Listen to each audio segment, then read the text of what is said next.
নাহার, তুমি কোথায় গিয়েছিলে? আমি তো এখানে দাঁড়িয়ে রয়েছিলাম। কেন, এখন কি তুমি বাড়িতে যাবা নাকি এখানে বসবা? এখানে বসবো। বসে কি করবা? বসে থাকবো।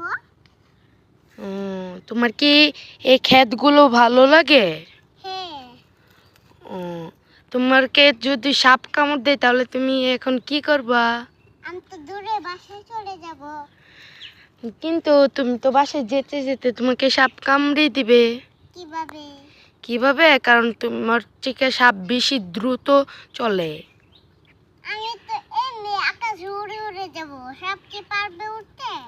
সাপ তো উঠতে পারবে না, আর তুমিও উঠতে পারবে না। আমি উঠতে পারবো। আমি এমনি এমনি গেতে গেতে আমার বাড়িতে পৌঁছে যাব। এখন চলো, অনেকক্ষণ বসেছিলাম, এখন আমরা বাড়িতে